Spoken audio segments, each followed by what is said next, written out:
వేస్తున్న ఇళ్లను టార్గెట్గా చేసుకుని దుండగులు చోరీలకు పాల్పడుతున్నారు. తాజాగా కామారెడ్డి జిల్లా కేంద్రంలోని అశోక్ నగర్ కాలనీలో నివాసం ఉండే నరసయ్య, రాజు అనే ఇద్దరు ఇండ్లలోకి చోరీలకు పాల్పడ్డారు దుండగు.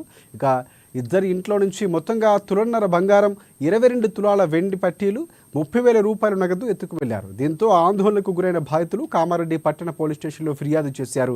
బాధితుల ఫిర్యాదు మేరకు క్లూస్ టీమ్ ఆధారంగా పోలీసులు దర్యాప్తును చేపట్టారు. గత 2 రోజుల క్రితం జిల్లా కేంద్రంలోని శ్రీరామ్నగర్ కాలనీలో ఇద్దరి ఇండ్లలో దుండగులు చోరీకి పాల్పడ్డారు. రాత్రి వేళల్లో పోలీసులు గస్తీని పెంచాలని పట్టణ ప్రజలు కోరుతున్నారు. అలాగే ప్రజలకు కూడా పోలీసులు ఎవరైనా విహారయాత్రలకు, శుభకార్యాలకు వెళ్లే ముందు పట్టణ పోలీస్ స్టేషన్లో సమాచారం ఇవ్వాలని సూచించారు పోలీసులు. రాత్రి అవుతుందని చెప్పారు. మా కొడుకు ఫోన్ చేసిన 10 గంటలకే ఫోన్ చేసిన. నేను 10 గంటలకు ఫోన్ చేస్తే అమ్మ నేను దీన్ని పడుకుంటున్నా అని చెప్పాడు. అన్న బయటకి వెళ్ళింది అన్నాడు. అంటే బిడ్డ పైన ఇంటి ఇక్కడ చెప్తే నేను పొద్దున్న వస్తా బిడ్డ అని నేను అన్నక మా బిడ్డ ఉంది, అన్న దగ్గర పిల్ల ఉంది చేద్దామా అంటే సరే పిల్లని చూసేస్తా, సాయంత్రం బిడ్డ వస్తా నేను అంటే కొడుకు నువ్వు రా అంటే రా అన్నాడు. నేను చూసేస్తా అని అక్కడ చెప్పిన పొద్దున్నే మా పిల్లలు ఇవ్వగానే అమ్మ ఇంత దొంగలు ఆడరని ఫోన్ చేసాడు.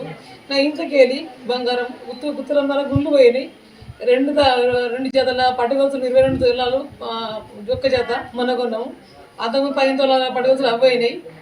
మళ్ళా నేను గుడ్ల పైసలు ఎత్తుకొని నేను అద్దుల బంగారం తీసుకున్నా. అద్దుల బంగారం అది పోయింది. మహాశివుడికి ఎంతో ప్రీతి